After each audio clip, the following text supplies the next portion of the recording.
Jose Rodriguez. I am from English course number 5, and I'm gonna talk a little bit about a celebration that I quite like from the world, and I just wanna share that with the class, I suppose. It's gonna be really interesting because we will see the origin, the cultural significance, the regional variations, the traditions within it, and also the global impact of the celebration. In this case, it will be the Chinese New Year. I just love the concept. I've always been kind of curious about China, about all of its culture, and I'm very happy about talking to you about all these things. So let's start with the origin. So it has really ancient beginnings, the celebration, about 3,000 years ago during the Shangdi dynasty in China. So this one is kind of interesting. It's just a lot of time that has been passed since it began, and it hasn't changed quite a lot, I believe.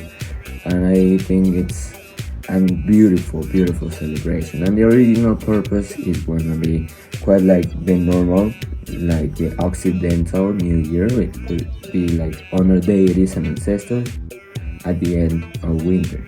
So that's pretty interesting. That's pretty nice from them. And then we have the importance. So it's the most important traditional like festival in China, and it's really known amongst all the world, especially with the globalization. So it's quite cool, and the symbolism is just like real nice attributes for the new year, like life, prosperity, and like good fortune in all senses. Like people really get this like sense that they can start new things and get along and be better.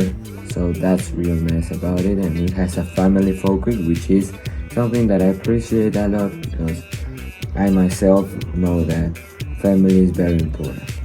So, well, we should talk now about the regional variations, because this is not just from China, it's from many countries that are like really close to it, like Vietnam, South Korea, Singapore, and other countries. They have like very subtle difference between them, but let's go to it. Because in China, they have the fireworks, the dragon, lion dances, and the red envelopes, and a lot of more things, but they're kind of important, like in a sense that you can feel that attributes in any part of the celebration. It has like a symbolism within it. So that's really nice from China. Then we have Vietnam, which is kind of important because it has all these like cultural and gastronomical changes into it. Like they have the bang chon, this stinky rice cake.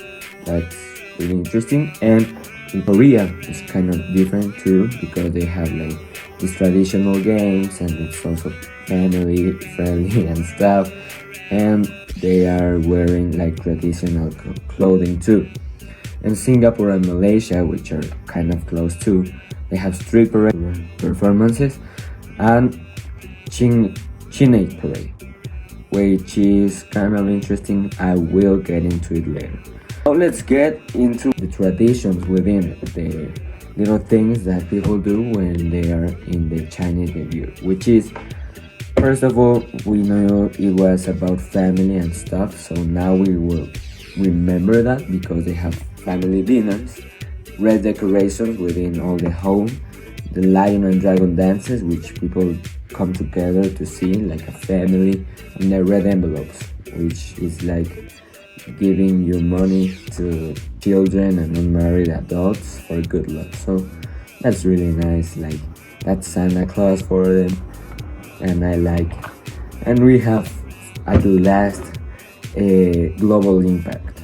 Last but not least, worldwide celebrations in China are really celebrated and around the world, and it's kind of cool seeing that we can get along within many different cultures and be participants of this celebration. So that's pretty nice. Then we have the cultural exchange that it will give us, because like thinking about it, okay, Thinking about it, you just gotta know that those countries, the most of them are in Asia, and it's pretty cool that with globalization we can get to know them and we can get to celebrate it and have a little bit of global folklore into it. So that's pretty nice. I like the concept, and thank you much for listening to me. I've been very happy to present to you many of these aspects, and I really like it that people just have these good vibes into their calendars, starting new cycles and stuff. It's really interesting, and I would like to go to China sometime to see this celebration in real life. So thank you very much.